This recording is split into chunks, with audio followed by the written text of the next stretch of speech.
వాళ్ళు ఇంతకుముందు అధికారంలో ఉంటే అప్పుడు చేసే పనులు చెప్తారు. ఇంకా అధికారంలో ఇంకా రావాలనుకున్న వాళ్ళైతే ఇది చేస్తే బాగుండు, అది చేస్తే బాగుండు, దాంట్లో ఈ లోపం ఉంది, దీంట్లో ఈ లోపం ఉందని చెప్పుకోవడం అనేది ఆనవాయితీ. తద్వారా ప్రజల్ని వాళ్ళు అవగాహన తీసుకొచ్చి తద్వారా ఆ ప్రజలను మెప్పించి ఆ పార్టీకి ఓట్లాడడం అనేది ఓ సాంప్రదాయంగా ప్రజాస్వామ్యంలో వస్తున్న ఓ చర్య. అందులో భాగంగానే అనుకుంటాను మరి మొన్న చంద్రబాబు నాయుడు గారి పర్యటనలో వారు మాట్లాడిన మాటలు కానీ లేదు ఇంకా మిగతా నాయకులు మాట్లాడిన మాటలు కానీ లేదు కేంద్రం నుంచి సాక్షాత్తు అర్బన్ డెవలప్మెంట్ మినిస్టర్ గారు వర్చువల్లో వారు తీసుకున్న ప్రెస్ కాన్ఫరెన్స్ లోకల్ గా ఉన్న నాయకుల దగ్గర చేసిన ప్రసంగాలు కానీ ఇందులో ఏంటంటే సుదీర్ఘకాలం ఈ రాష్ట్రానికి ముఖ్యమంత్రిగా ఉమ్మడి రాష్ట్రానికి తదుపరి రాష్ట్ర విభజన జరిగిన తర్వాత చంద్రబాబు నాయుడు గారు చేసిన అధికారాన్ని చలాయించిన చంద్రబాబు నాయుడు గారు మరి ఈ 2-3 రోజులు ఆయన పర్యటనలో మాట్లాడిన భాష, ఆయన ఉపయోగించిన పదజాలం లేదు ఆయన ఈ కార్యక్రమాలు చేశారనే చెప్పుకునే అసత్యాలు చూస్తుంటే ఏమనాలో అర్థమా జుగుప్సకరంగా ఉన్నాయి. అంత పెద్ద మనిషి ఇలాంటి వ్యాఖ్యల్ని ఇలాంటి భాషని వాడతాడా?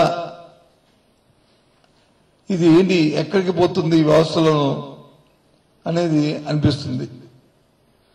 దాంతోపాటు గత 5 సంవత్సరాలు ఉమ్మడి రాష్ట్రం రాష్ట్ర విభజన జరిగిన తర్వాత 5 సంవత్సరాలు ఈ రాష్ట్రాన్ని ముఖ్యమంత్రిగా చేశాడు.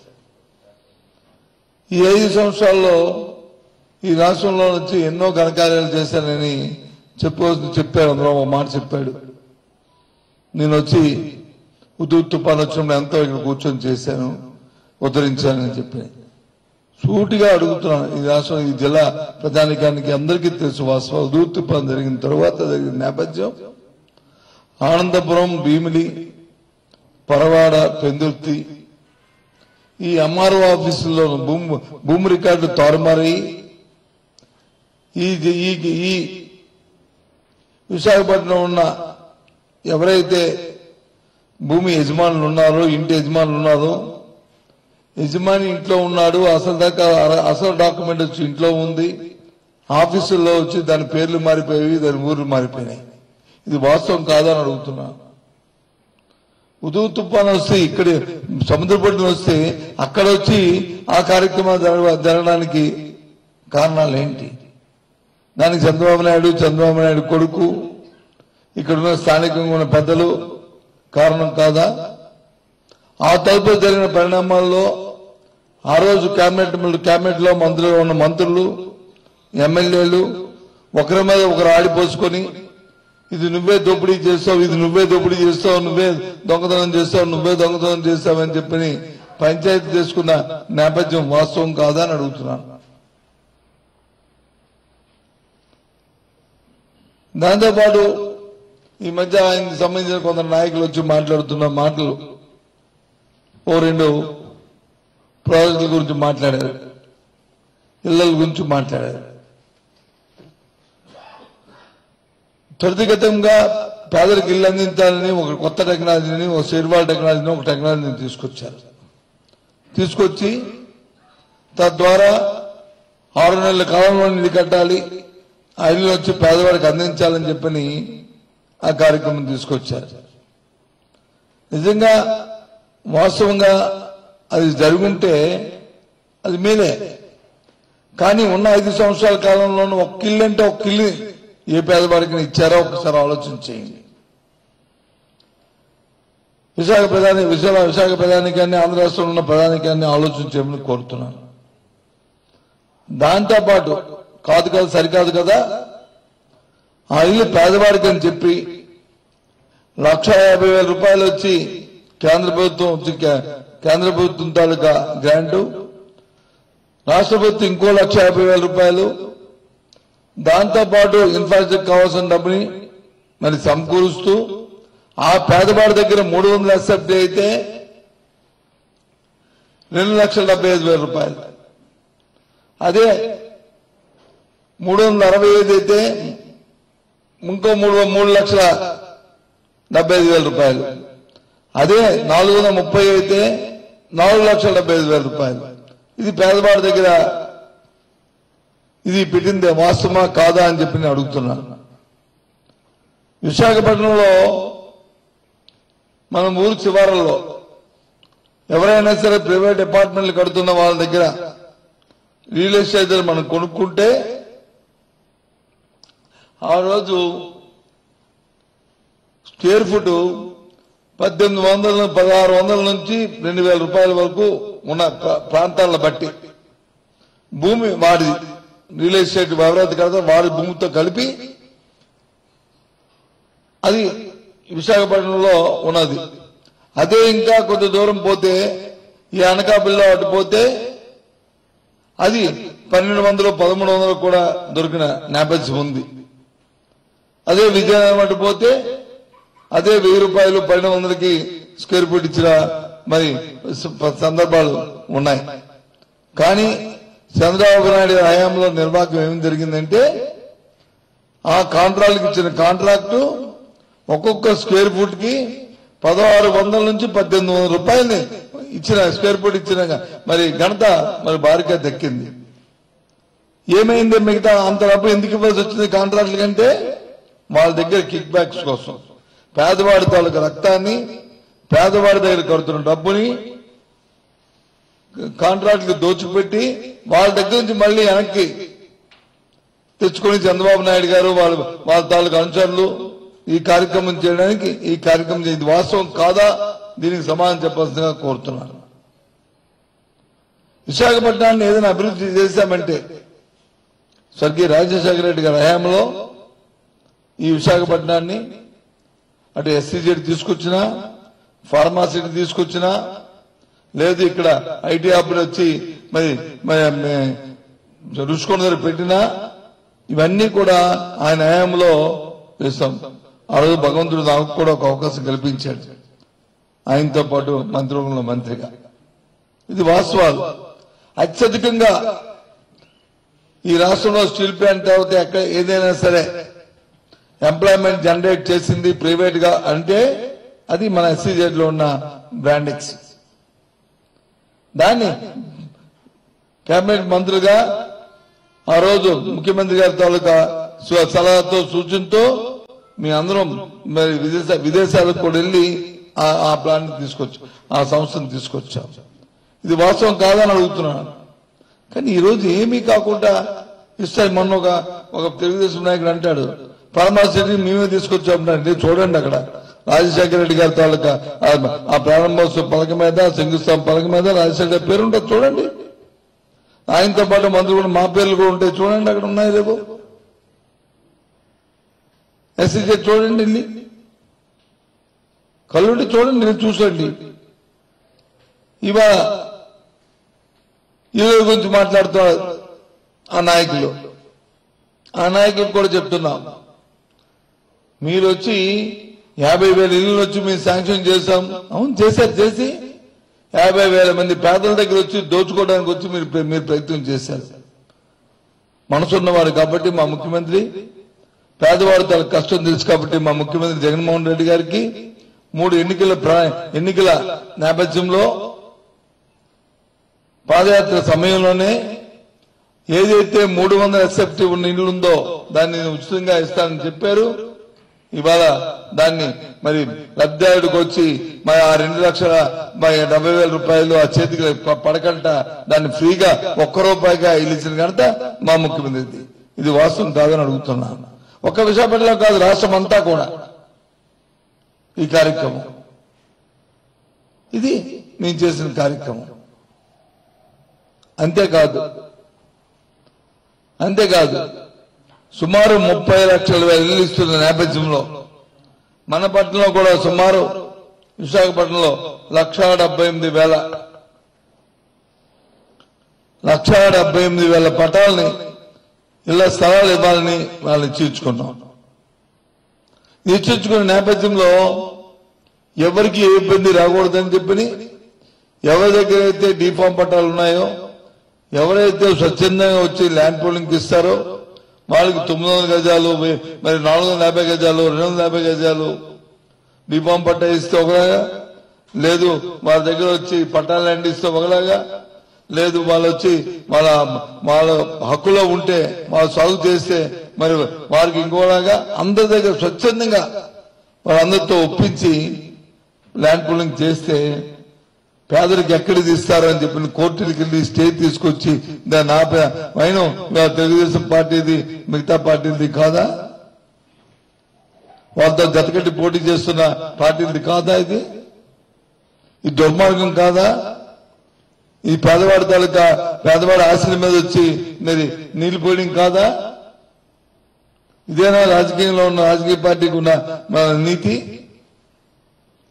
ఆలోచన తగుదమ్మా అంటూ మళ్ళీ మాట్లాడుతూ ఇష్టారాజ్యంగా మాట్లాడుతావు. చంద్రబాబు ఏదేదో మాట్లాడతాను, దోపిడీ గురించి నువ్వు దోపిడీదారుడి. ఈ రాష్ట్రాన్ని దోచుకోవడానికి ప్రయత్నం చేస్తున్నాడు నువ్వు. ఎంతెందుకు ఆ నాయకుడు ఎప్పుడో నిన్నప్పుడు టీవీలో చూశాను, ఒక వాట్సాప్ లో చూశాను.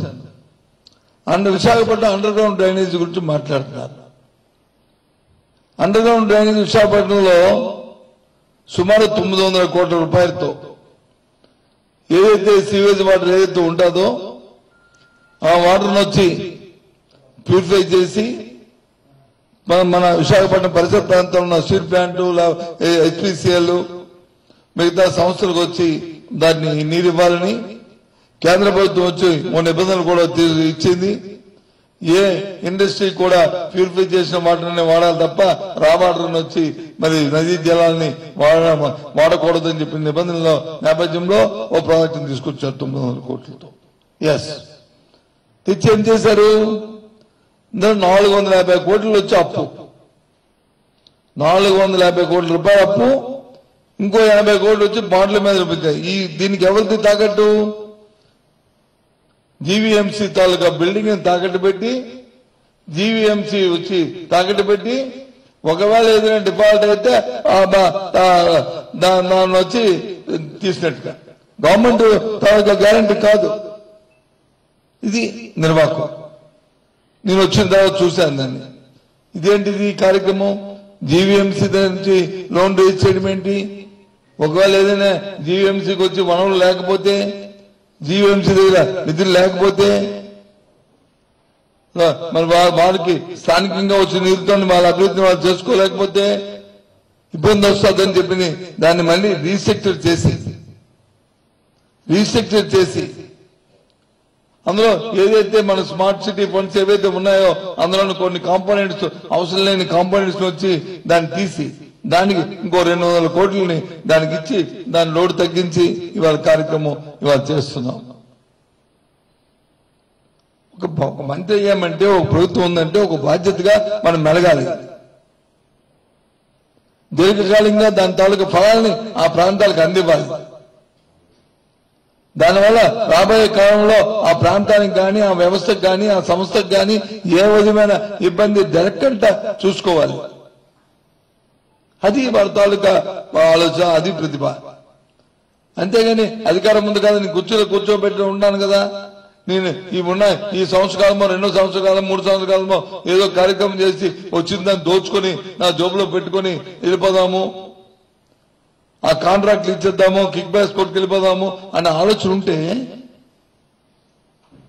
మరి ఇంకెక్కడదండి? ఈ సంబంధిత మంత్రిగా 2-3 సార్లు నేను వచ్చి వాటి మీద సమీక్ష చేశాను, ప్రత్యక్షంగా వెళ్ళి చూశాను, ప్రత్యక్షంగా పోయి పరిశీలన చేశాను, అవన్నీ చేశాను. కాదా? వాస్తవం కాదా? మెట్రో రైల్ది ఆ రోజు మొదటిసారిగా మనందరం, మీరు నాతో పాటు ఇక్కడున్న మీ అందరూ కూడా వచ్చారు, నాతో పాటు మిమ్మల్ని అందరినీ కూడా తీసుకెళ్ళాలి. 2 సార్లు తీసుకెళ్ళాం, ఒకసారి కాదు. గాజువాక నుంచి మధురవాడ వరకు మెట్రో రైలు ఉన్నారు. మా ప్రభుత్వం వచ్చిన తర్వాత జగన్మోహన్ రెడ్డి గారు తీసుకున్న నిర్ణయం అన్ని ప్రాంతాల్లో అభివృద్ధి చెందే ఉద్దేశంతో మరి దీన్ని ఎగ్జిక్యూటివ్ క్యాపిటల్ గా విశాఖపట్నాన్ని నిర్ధారించిన తర్వాత అంతర్జాతీయ విమానాశ్రయం భోగాపురంలో వస్తుంది కాబట్టి దీన్ని అక్కడి వరకు ఎక్స్టెండ్ చేయాలని ఆలోచన. అలాగే గాజువాక నుంచి కాదు, స్టీల్ ప్లాంట్ పెద్ద స్టీల్ ప్లాంట్ మంది ఉంది. సుమారు అక్కడ వచ్చి 1,00,000 మంది 20,000 మంది వచ్చి ప్రత్యక్షంగా, మిగతా ఒక 80,000 మంది పరోక్షంగా అందరూ దాని మీద ఆధారపడి ఆ ప్రాంతంలో 1,00,000 మంది అక్కడ ఉంది కాబట్టి అక్కడ వరకు దీన్ని ఎక్స్టెండ్ చేయాలని ఆలోచన చేసి దాన్ని ఇంకా ఆ డిపిఆర్లు కూడా తయారు చేయమని అవన్నీ కూడా ఇచ్చాం. 2 సార్లు చెప్పాను, దానికోసం ఆఫీస్ కూడా ఓపెన్ చేస్తాం ఇక్కడ. మరి గత 5 సంవత్సరాలు విభజన చట్టంలో పెట్టారు కదా అంశాన్ని. మరి దాని మీద ఎప్పుడైనా సరే ఈ మెట్రో రైలు మీద ఒక సమీక్ష జరిగిందా? మెట్రో రైలు దానికి అలైన్మెంట్ ఏరియాని ఎప్పుడైనా అప్పుడున్న మంత్రులు కానీ లేకపోతే అప్పుడున్న శాసనసభ్యులు కానీ అప్పుడున్న పార్లమెంట్ సభ్యులు కానీ ఎప్పుడైనా పరిశీలన చేశారా? మరి మీరు నేనైతే పేపర్లో చూడలేదు, ఎక్కడ నాకైతే తెలియదు. మరి మీకు తెలుసుని చెప్తే అని అని అని అనుకుంటాను. చేశారా? ఆ మంత్రులు ఆ నాయకులు అంటారు దానికి సంబంధిత మంత్రి కనీసం వచ్చి వివరణ ఇవ్వాలి కదా, మాట్లాడాలి కదా. సంబంధిత మంత్రిగా నా బాధ్యతగా నాకు తెలుసు. ముఖ్యంగా విశాఖపట్నం ఈ ప్రాంతానికి చెందినవాడిని. ఈ ప్రాంతం పట్ల ఎంతో మక్కువగా ఉంది మా ముఖ్యమంత్రి గారు జగన్మోహన్ రెడ్డి గారికి. విశాఖపట్నం వచ్చి దేశంలోనే అత్యంత నగరాల్లో విశాఖపట్నం మేడి నగరంగా ఉండాలని కోరుకుంటున్నారు ముఖ్యమంత్రి గారు. ఆ నేపథ్యంలోనే ఏ కార్యక్రమాలన్నీ కూడా దానికి అనుగుణంగానే వాళ్ళు చేసుకొస్తున్నాం. విశాఖపట్నంలో మరి బీచ్ పక్కన మనకు తెలుసు 32 ఎకరాలతో వచ్చి మరి బీచ్ పక్కన ఉన్న ఒక స్థలాన్ని గత ప్రభుత్వం లుల్లు అనే ఒక గ్రూప్ కు వచ్చి ఒక కన్వెన్షన్ సెంటర్ కట్టడానికి ఇచ్చింది. దానికి అదే ఆలోచన చేస్తే కన్వెన్షన్ సెంటర్ కడితే విశాఖపట్నానికి ఏ విధంగా అది అభివృద్ధి చెందుతుంది, ఏ విధంగా విశాఖపట్నానికి ఎలివేషన్ వస్తుంది ఆలోచన చేయండి. ఈ ప్రభుత్వం వచ్చిన తర్వాత అంటాడు ఎవరో మాట్లాడుతున్నమాట వాళ్ళంటే పెద్ద, అందుకే హైదరాబాద్ తీసిపోయినట్టు ఐదు పెద్ద ఒక ఇండస్ట్రీ లాగా లేకపోతే ఒక గవర్నమెంట్ గ్రాంట్ తోనో లేకపోతే విదేశీ గ్రాంట్ మనకు వస్తుంది పోయినట్టుగా. వాళ్ళొక డెవలపర్. మాకు తలదన్నే 100 మంది ఉన్నారు ఈ దేశంలో, ఈ ప్రపంచంలో. అలాంటి వాళ్ళని తీసుకొచ్చి ఆ ప్రాంతంలో ఏదైతే ట్విన్ టవర్స్ మలేషియాకి వచ్చి పెద్ద ఎలివేషన్ వచ్చిందో, అయితే కొలంబోలో ఇంటర్నేషనల్ బిజినెస్ సెంటర్ పెడితే ఏ విధంగా కొలంబో ప్రాంతానికి సిటీకి వచ్చి ఎలివేషన్ వచ్చిందో, అంతకంటే మిన్నగా ఇవాళ విశాఖపట్నానికి వచ్చి ఒక తలమానికగా ఉండేటట్లు ఒక కార్యాచరణ రూపొందించాం. ఒక 20 రోజుల క్రితంటే ముఖ్యమంత్రి గారు దాన్ని సమీక్షించారు. ఇంటర్నేషనల్ గ్లోబల్ టెండర్లకు వెళ్ళమన్నాం. ఎవరైతే గత పెద్ద ప్రభుత్వానికి వచ్చి సుమారు 1,400-1,500 కోట్ల రూపాయలు ఆదాయం ఇస్తూ ఇలాంటి కార్యక్రమం ఎవరైతే చేస్తారో వాళ్ళకి వచ్చే కార్యక్రమం ఇవ్వాలన్నాం. అంతేగాని చంద్రబాబు నాయుడులోకి వచ్చి వాళ్ళతో లాలూచీలు పడి ఈక్విటీలు పెట్టుకుని బ్యాక్ డోర్ లో వచ్చి ఆ డబ్బులు తీసుకుని చేసే తత్వం కాదు, చేయాలని ఆలోచన లేదు. ఎవడు దోపిడీ చేస్తున్నాడో రాష్ట్ర ప్రజలు తెలుస్తుంటారు. ఇది వాస్తవం కాదు, చూపెడతాం ఇంకొద్ది రోజుల్లో. ఈ రాష్ట్రానికే కాదు ఈ దేశానికే తలమానంగా ఉండే పరిస్థితిలో తయారవబోతుంది. ఇది వాస్తవం. ఇది తెలుసో తెలియకో ఏదో మాట్లాడిస్తుంటారు. మైకులు పట్టుకొని మాట్లాడిస్తే నిజమనుకుంటే ప్రజలు నిజమనుకుంటారు. చంద్రబాబు నాయుడు గారిని చూడగానే నేను అడుగుతున్నా, ఏమిటి ఉద్యోగం విశాఖపట్నం ఉద్ధరించింది? విశాఖపట్నం వెళ్తే విశాఖపట్నం నా గుండెల్లో ఉందంటావు, అమరావతి వెళ్తే అమరావతి నా గుండెల్లో ఉందంటావు, హైదరాబాద్ వచ్చి నా గుండెల్లో ఉందంటావు. లేకపోతే పక్కన విజయనగరం వెళ్తే విజయనగరం గుండెలో ఇన్ని గుండెల్లో ఉంటుంది. ఎంత నీ గుండె ఓ చెరువా ఏంటిది? నమ్మాలా జనం? మరి ప్రజలు నమ్మాలా వద్దా?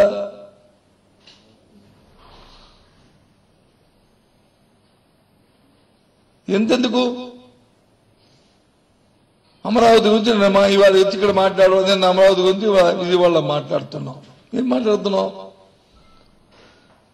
అక్కడ విజయవాడలో మీ తమ్ముళ్ళే కదా, మీ కార్యకర్తలే కదా కొట్టుకుంటున్నారు, మీ నాయకులే కదా కొట్టుకుంటున్నారు. ఇది ఒక సామాజిక వర్గానికి ఈ పార్టీని మరి ముడిపెట్ట చేయొద్దు, ఇది అందరికీ ఉన్న పార్టీ కింద ఉంచండి అని మీ పార్టీలో అంటుంటే ఏమి నువ్వు మాట్లాడతావు? ఏ మెసేజ్ ఇస్తుంది మీ పార్టీ? ప్రజలకు ఏం చెప్తుంది?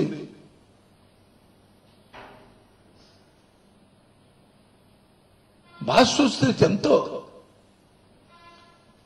ఏకవచనంతో ప్రజలతో ఎన్నుకోబడిన ముఖ్యమంత్రిని ఏకవచనంతో మాట్లాడుతూ మిమ్మల్ని కూడా అదే విధంగా ఇంకోరు మాట్లాడితే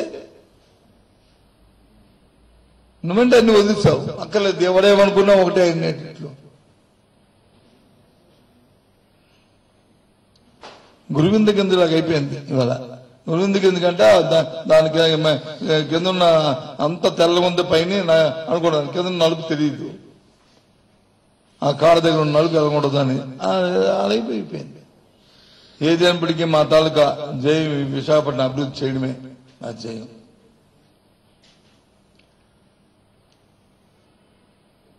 ఈ విషయం కారిడార్ గురించి మా ఎంపీ గారు ఉన్నారు. మా ఎంపీ గారు వచ్చి పార్లమెంట్ లో ఏం మాట్లాడారో లేదు, వెళ్ళి ఏ మంత్రిని ఏ రోడ్ల గురించి ఎవరిని కలిశారో, ఎవరిని కలుస్తున్నారో, ఏ రకంగా దాని తాలూకు ఫలాలు రాబోతున్నాయో అన్ని చెప్తూనే ఉన్నారు, చెప్తారు. ఇది ఎన్నికలు వస్తే పొన్నకు వచ్చినట్టు వచ్చేసి అప్పుడే వస్తాయి అవన్నీ. అంతకుముందు మరి అయిపోయిన తర్వాత మరి మర్చిపోతాము, అవకు ముందు మరి దాని గురించి పట్టించుకోము. అంతేకాదు, నేను భారతీయ జనతా పార్టీ పెద్దలు వచ్చి సాక్షాత్తు మంత్రి గారే మాట్లాడారు. ఆయన మాట్లాడిన దాంట్లో అమృత స్కీమ్కి వచ్చి 1065 కోట్లు ఇచ్చాము.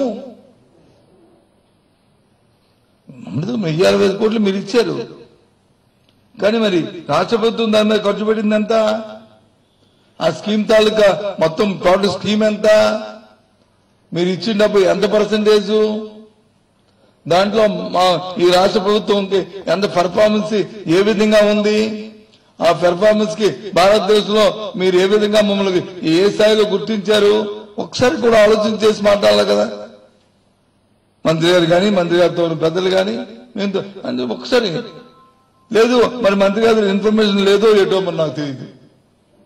ఆ ప్రాజెక్టు 3,702 కోట్ల రూపాయలతో లక్ష జనాభా పైన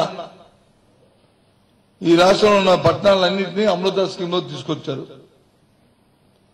తాగునీటి సమస్య తీర్చడానికి ఇంటింటికి కొలా ఇవ్వాలని ఆలోచనతో ఆ స్కీమ్ తీసుకొచ్చాం. అందులో 3,762 కోట్లు అయితే కేంద్ర ప్రభుత్వంది 1065 కోట్లు కేంద్ర ప్రభుత్వం, అంటే 28%.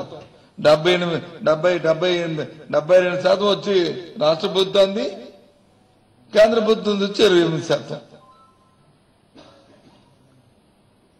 ఈ డిసెంబర్ కల్లా అది కంప్లీట్ అవ్వాలి, కంప్లీట్ అయిపోతుంది. డిసెంబర్ కల్లా పూర్తి చేస్తున్నాం, 100% పూర్తి చేస్తున్నాం.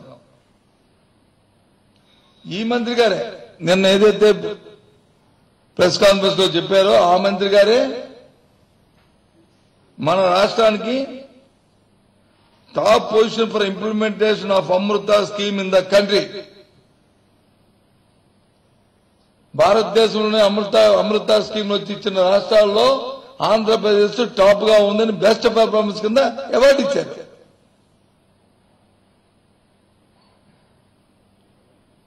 గత 18 కాలంలో మనం చేస్తున్న ఈ కృషికి received award from union minister urban development Hardeep Singh puri. ఇది వాస్తవం కాదా? మరి మీరు ఆ మాట చెప్పినప్పుడు ఇది కూడా చెప్పుంటే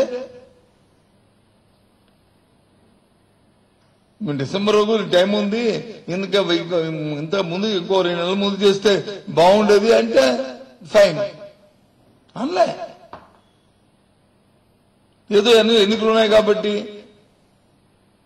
ఏదో చేసేద్దామంటే ఏం చేసేస్తారు పాపం భారతీయ జనతా పార్టీ. ఇక్కడ వాళ్ళు పోటీ చేసిన స్థానాలు ఎన్ని. పాప మంత్రి గారు వచ్చి అక్కడ నుంచి వర్చువల్ కాన్ఫరెన్స్ లో వచ్చి వీడియో కాన్ఫరెన్స్ పెట్టి ఎందుకు ఇలాంటి మాటలు వారితో మాట్లాడిస్తారు? దేనికి చెప్పండి? స్మార్ట్ సిటీస్ గురించి చెప్పారు. 4 స్మార్ట్ సిటీస్ ఇచ్చారు. ఎస్ ఇచ్చారు, చాలా సంతోషం,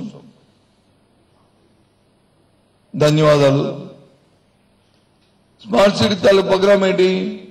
500 కోట్లు కేంద్ర ప్రభుత్వం, 500 కోట్లు రాష్ట్ర ప్రభుత్వం కలిపి సాధిన 1000 కోట్లు ఒక్కొక్క సిటీకి అది ఖర్చు పెట్టాలి. అవి మన రాష్ట్రంలో 3 సిటీస్ ఇచ్చారు ముందు. అది విశాఖపట్నం, కాకినాడ, తిరుపతి. ఈ 1000 కోట్ల రూపాయలు ఖర్చు పెట్టడానికి. దాంతోపాటు అమరావతిని కూడా కలిపారు. ఏంది ఆ రోజు చంద్రబాబు నాయుడు గారు అమరావతిని ఏదైతే వాళ్ళ గ్రాఫిక్స్ ఇవి చూసి అమ్మో నిజమే కాలేజీ అనుకుని వాళ్ళు అది కూడా కలిపారు. దానికి ఒక 500 కోట్లు వీటి కోసం వాళ్ళు శాంక్షన్ చేసింది. అది 7,787 కోట్ల రూపాయలు కాదు స్మార్ట్ సిటీకి. ఓన్లీ 2,004 సీట్లు కలిపి 2,000 కోట్లు భారతి, 2,000 కోట్లు రాష్ట్ర ప్రభుత్వం అంది. రాష్ట్ర ప్రభుత్వం దాన్ని 100% చాలా చక్కగా ఇచ్చిన 500 కోట్లని మేము ఇంకో 500 కోట్లు పెట్టి 1000 కోట్లతో ఆ పట్టణాన్ని అంతా అభివృద్ధి చేస్తాం.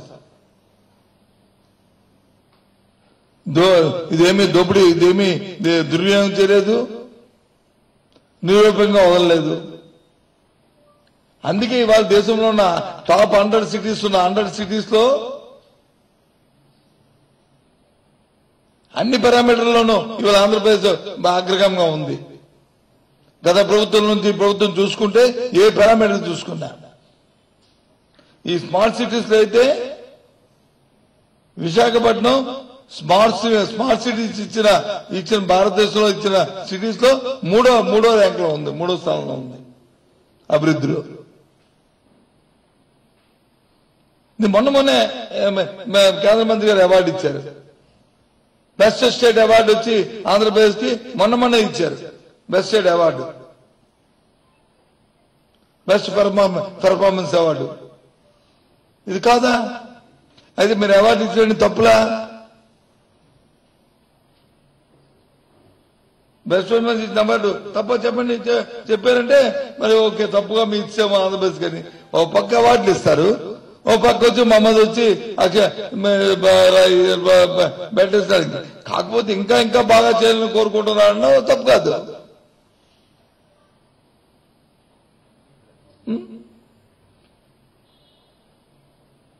శానిటేషను, అర్బన్ ఏరియాస్ లో ఉన్న శానిటేషను, అర్బన్ ఏరియాస్ లో ఉన్న డ్రింకింగ్ వాటరు, పావర్టీ ఎవిలేషన్ దాంట్లో చూసుకుంటే ఆంధ్ర రాష్ట్రం 100 సిటీలు వచ్చి దేశం మొత్తం మీద తీసుకుంటే 40 మున్సిపాలిటీలు టాప్ 100 లో ఉన్నాయి. టాప్ 100 లో 40 ఉన్నాయి. 1, 2 కాదు. 1 నుంచి 100 తీసుకుంటే పట్టణాలు అర్బన్ ఏరియాస్ అందులో 40 మున్సిపాలిటీలు ఉన్నాయి ఇవాళ. ఇది నేను చెప్తున్న మాట కాదు, కేంద్రం ఇచ్చిన గణాంకాల్లో ఉన్న లెక్కలు. ఊరు పేరు తెలుసా చెప్తారు. 2 లక్షలు దాటిన 2 లక్షలు దాటిన దాంట్లో అయితే మొదటి 10లో ఉన్నాయి రాజమండ్రి, తిరుపతి. మొన్నే అవార్డు ఇచ్చారు బెస్ట్ సిటీస్ కింద. వీటిని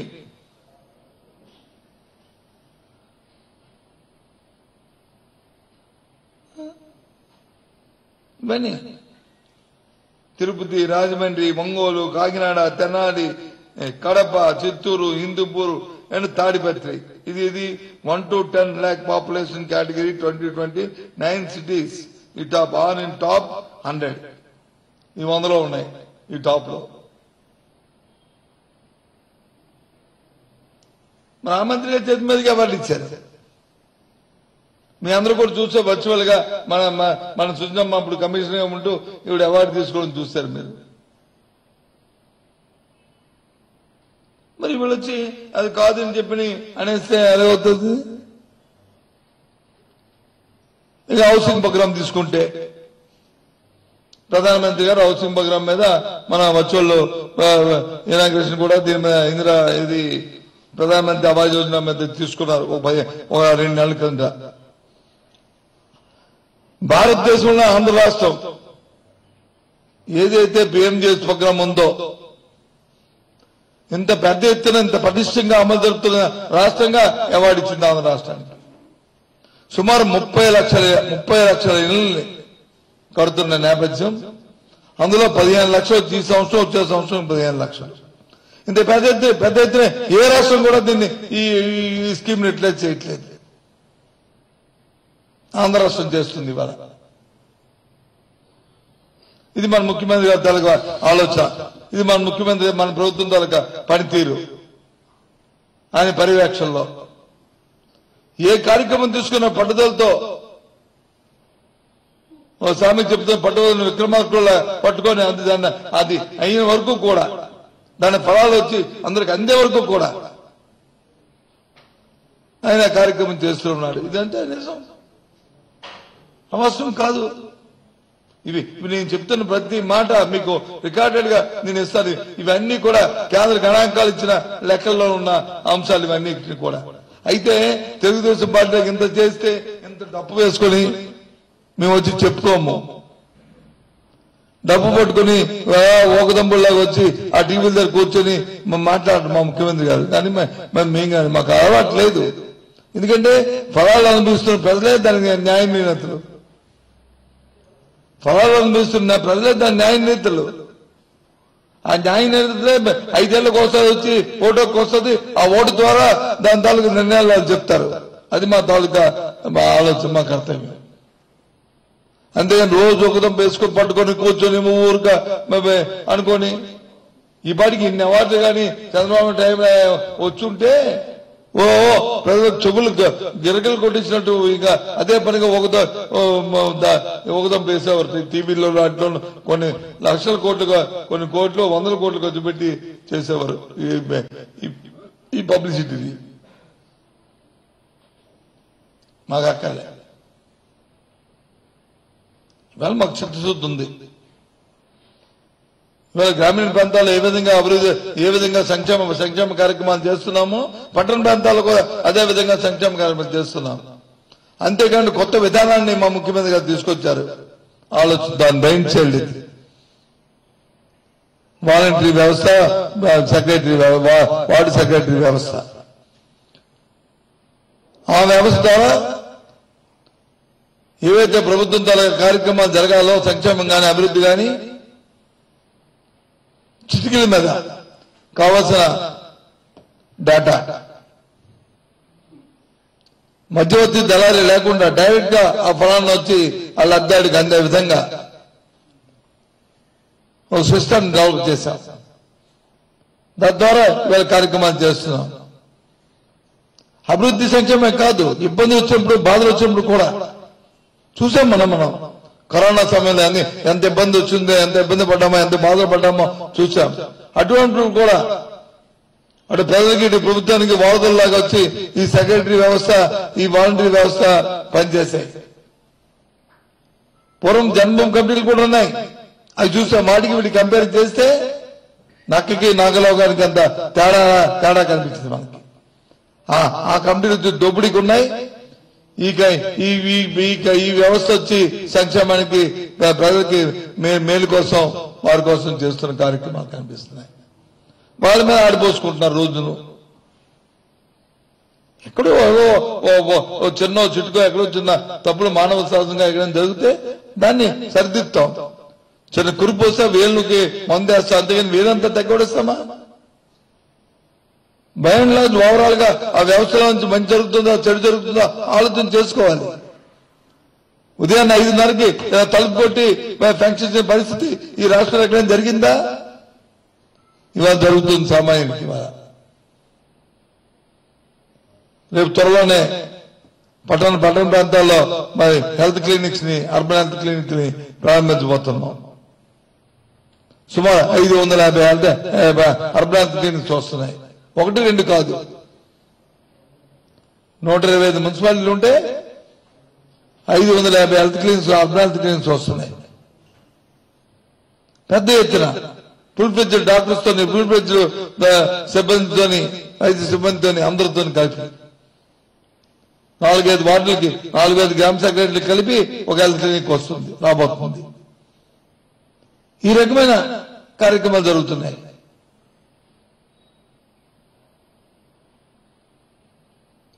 ఎంతసేపు మైకి పట్టుకుంటే తిట్లు. నేను ఒకటి సూటిగా అడుగుతున్నాను చంద్రబాబు నాయుడిని, లేకపోతే వాళ్ళ పార్టీ సభ్యుల్ని, వాళ్ళు ఈ విశాఖపట్నాన్ని మీ ABCDEF చేశాము, మీరు ఏం చేయబోతున్నారు, లేకపోతే మీరు ఏం చేస్తారు చెప్పండి. బస్ డిబేట్కి మీరు రెడీ. ఆ నాయకుడు, ఒక నాయకుడు అంటాడు, ఫార్మాసిటీ మేమే తెచ్చామండి. కర్మ, దాని పేరే జవహర్లాల్ నెహ్రూ ఫార్మాసిటీ. ఆ రోజు రాజశేఖర రెడ్డి గారు దానికి పేరు పెట్టారు. ఆ రోజు ఆయన కాంగ్రెస్ పార్టీలో ఉన్నారు కాబట్టి కాంగ్రెస్ పార్టీ మన నాయకుడు జవహర్లాల్ నెహ్రూ ఫార్మాసిటీ దాని పేరు. చంద్రబాబు తీస్తే ఆ పేరు పెడతాడు చెప్పండి, మనలో మనం మాట్లాడుకుందాం. దాని మీద ఆయన పేరు ఉంది, నా పేరు ఉంది, మా పేర్లు ఉంటే కాదు మేము తీసుకొచ్చిందని ఆ నాయకుడు చెప్తుంటే మన టీవీ చూస్తుంటే మతిపోయింది. స్టీల్ ప్లాంట్ గురించి మాట్లాడుతున్నారు. అసలు ఈ అంశాన్ని అంకురార్పణ వచ్చినప్పుడు, స్టార్టింగ్ వచ్చినప్పుడు ఎవరు ముఖ్యమంత్రి రాష్ట్రానికి? ఎందుకు నువ్వు దాన్ని ఖండించలేదు? భయమా, లాలుచియా? కేంద్రంతో వాళ్ళు వచ్చి సంకీర్ణ ప్రభుత్వంలో మీరు లేరు, మీ మంత్రి లేడు, నువ్వు లేవు, మీరు లేరు, ఎందుకు ఊరుకున్నావు? తెలీదా నీకు? తగుదమ్మా అంటే ఇవాటికైనా సరే కేంద్ర ప్రభుత్వాన్ని కానీ, లేకపోతే ప్రధానమంత్రిని కానీ, లేకపోతే సంబంధిత మంత్రి కానీ ఒక మాట మాట్లాడరు. వాళ్ళ గురించి మాట్లాడారు. అంతసేపు ముఖ్యమంత్రి అంటారు. నాకు అర్థం అవట్లే. ఈయన వచ్చి భారతదేశంలో వచ్చి నేను ప్రధానమంత్రి చేశాను, లేకపోతే రాష్ట్రపతి చేశానని చెప్తాను మళ్ళీ కథలో. మరో పాడైపోయినాడు కొంచెం చూస్తుంటుంటే. ఏం మనిషి ఏంటో. తగ్గ కొడుకు పుట్టాడు సొంట, ఏదో పండిత పుత్ర సొంట అనేది వచ్చి ఆ సొంట ఆడు అతను ఒక సొంట ఉన్నాడట. లేకపోతే ఎవరైనా సరే మనం పబ్లిక్ లైఫ్ లో ఉన్నప్పుడు ఎంత హోందాగా మనం భాష ఉండాలండి, ఎంత హోందాగా మనం అందరం చిన్న కుర్రాళ్ళం. ఇంకా రాబోతున్న పెరగడానికి ఒక ఆతృత పడుతున్న తరుణంలో, ఒక ఆశతో పడుతున్న జీవితంలో మీ అమ్మ మొగుడు తాలూకా ఇదా ఏంటి భాష? ఎవరైనా అంటామండి ప్రజాస్వామ్యంలోనూ ప్రజాబద్ధంగా ఉన్న వాళ్ళు ఎవరైనా ఆ మాట ఉచ్చరిస్తామండి? ఎంత పవిత్రమైన అమ్మ అనే పదం, ఎంత పవిత్రమైన పదం అనేది.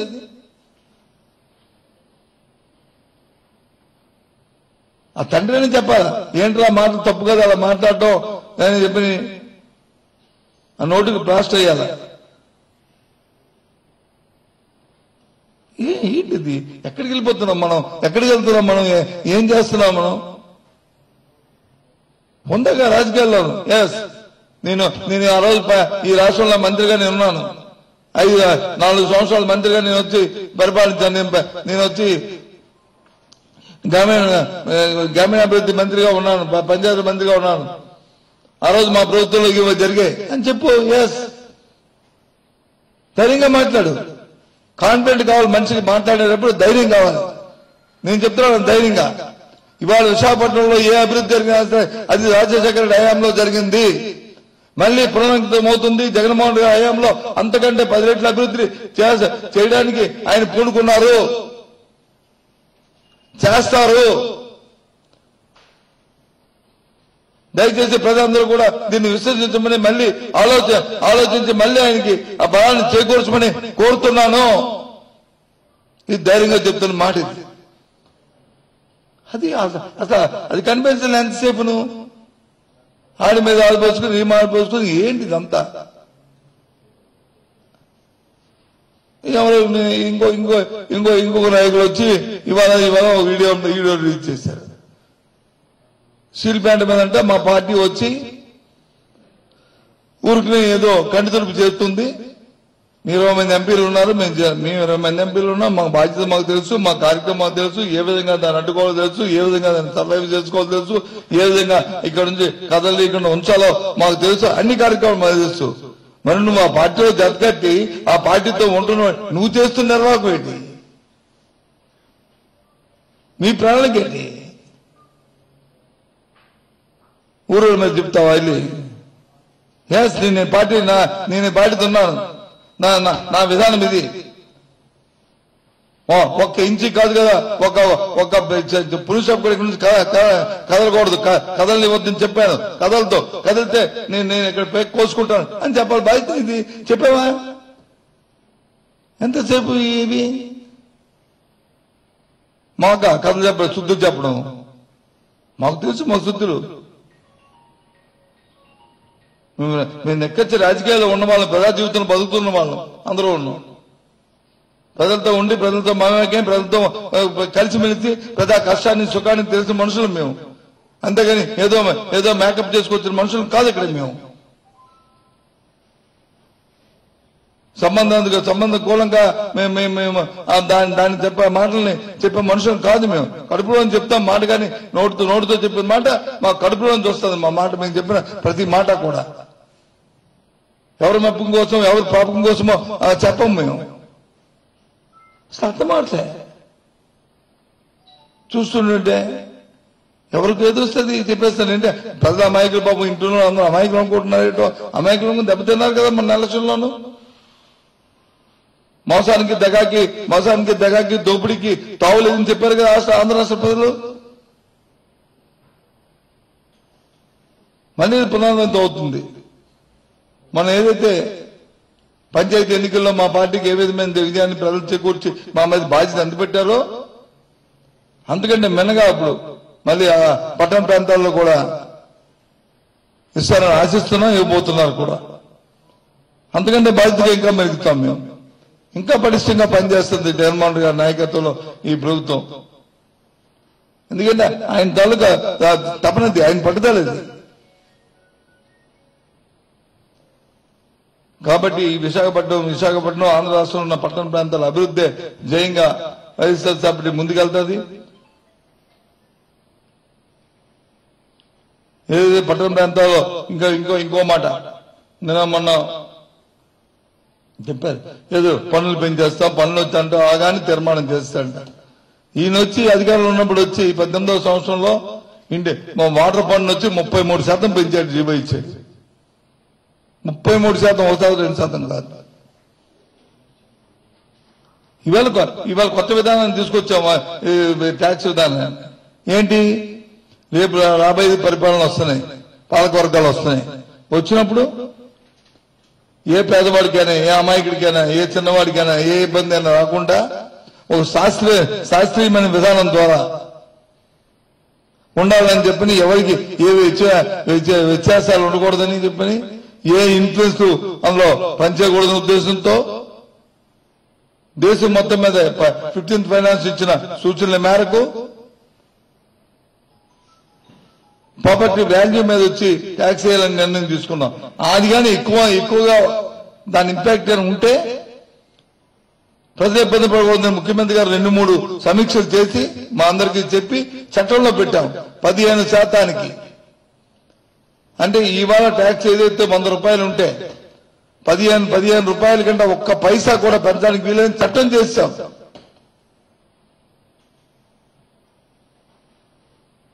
ఇప్పుడు ఏమైంది ఉంది, ఒక ఇల్లు ఉందంటే ఆ బిల్లు కలెక్టర్నో లేకపోతే ఆ వాడు అంతకుముందు ఉన్న అక్కడ ఉన్న కార్పొరేటర్నో లేకపోతే ఉన్న కౌన్సిలర్నో లేకపోతే నాయకుడినో లేకపోతే వాళ్ళని వచ్చి ప్రభావితం చేస్తే దానికి ఎంతో కొంత ఇంటి అయితే పన్ను పెరిగిపోతే పన్ను తగ్గిపోతుంది. రేపు అలా ఉండదు. ఇంకా యూనిఫామ్ విలువ మీద విలువ ఆధారిత పన్ను అంతా కూడా. అది కూడా ఇవాళ నీ ఇంటికి ఎంత ఉన్నా 1,500 రూపాయలు ఉంటే 115, 1000 రూపాయలు ఉంటే 1050, 150. అదే రీతిలో దానికి వచ్చి చిల్లల పనులు అల్లది ఇది చేసి అవకలు చవకలు మాట్లాడి ఈ ప్రభుత్వం ఏది చేసినా ఈ ప్రభుత్వం ప్రజా ప్రభుత్వం ఇది. ప్రజలు ఏది కోరుకుని తెచ్చుకున్న ప్రభుత్వం. ప్రజలకు ఎందుకు ఇబ్బంది పెడతాం? ప్రజలకు ఎందుకు కష్టపడతాం? వాళ్ళకి ఇబ్బందికరమైన ఏ కార్యక్రమం కూడా చేయం. అవసరమైతే దాని మళ్ళీ పునరాలోచన కూడా చేస్తాం. అటువంటి ప్రభుత్వం ఇది. జగన్మోహన్ రెడ్డి ఆలోచనలు అవి. కానీ ఇవాళ ఏంటో మాట్లాడుతున్నాం, నాకు అర్థం అవట్లేదు. ప్రజలు అమ్మేస్తారు అనుకుంటున్నారేటో. మేము నోటి మాటలు చెప్పం, ఏది చెప్పినా ఒక ఆధారితం, ఒక సైంటిఫిక్ మెథడ్, ఒక విధానం ద్వారా ఒక లాంగ్ టర్మ్ దానికి ఒక దీర్ఘకాల ప్రయోజనాలు ఆ లైన్లోనే కార్యక్రమం చేస్తున్నాయి. ఇవాళ బళ్ళు అర్బన్ లో ఉన్న రూరల్ లో కానీ అర్బన్ లో ఉన్న స్కూల్స్. ఇంతకుముందు స్కూల్కి ఇప్పుడు స్కూల్కి 10 బాటలోకి వెళ్దాం, ఏ రకంగా తయారవుతున్నాయో చూద్దాం. ఇది అభివృద్ధి. అలాంటి కార్యక్రమాలు చేస్తుంది వాళ్ళంతా కూడా. కాబట్టి విశాఖపట్నం ప్రజలందరినీ కూడా మీ ద్వారా కోరుతున్నాను. అలాగే ఈ పట్టణంలో ఈ రాష్ట్రంలో అన్ని అర్బన్కి, ముఖ్యంగా విశాఖపట్నం, విజయవాడ, తిరుపతి, కాకినాడ, తిరుపతి, ఈ పట్టణాల్లో ఉన్న పెద్ద పట్టణాల్లో ఉన్న అన్నింటిలో కూడా 170 ఎన్నికలు జరుగుతున్న 87 మున్సిపాలిటీల్లో అటు కార్పొరేషన్లు కానీ ఇటు మున్సిపాలిటీలో కానీ రేపు జరగబోయే కానీ ఈ అన్నిటికీ కూడా ముఖ్యమంత్రి జగన్మోహన్ రెడ్డి గారి తాలూకు ఆలోచన విధానం పట్టణాభివృద్ధిని చేయాలని, పట్టణంలో ఉన్న మధ్యతరగతి వారికి కూడా ఇంకో వినూత్నమైన కార్యక్రమాన్ని కూడా చేపట్టబోతున్నాం. ఇప్పటికే విధానపరమైన నిర్ణయం తీసుకున్నాం, ఇప్పటికే ఆర్డర్స్ కూడా ఇచ్చాం, అప్పుడే స్థలాలు కూడా సేకరిస్తున్నాం. పట్టణాలు యాక్షన్ పట్టణాలు సిటీస్ చేయాలని. ఇంతకుముందు పూర్వం మా రాజశేఖర్ గారు ఉన్నప్పుడు ఏ విధంగా అయితే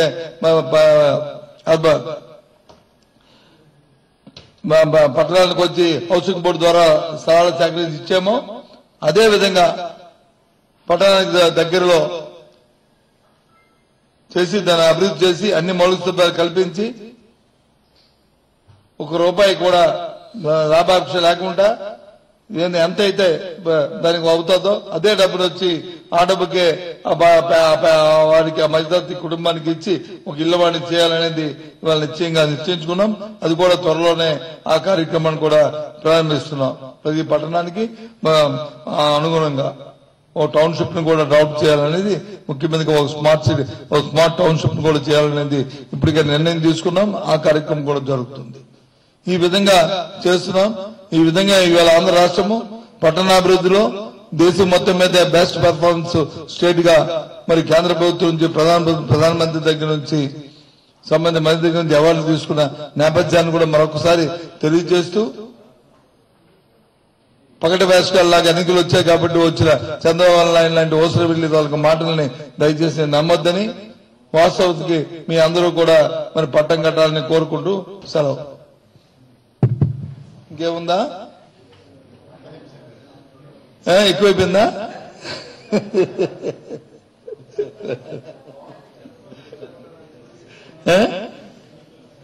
ఓకేనా?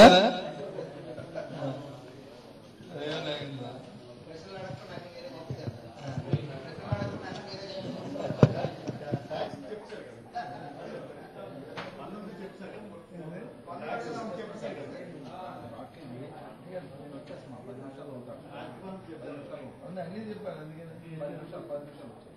ఓకేనా? ఉంటా బాబు. కాఫీ టీ తాగారా? కాఫీ టీ ఇవ్వండి.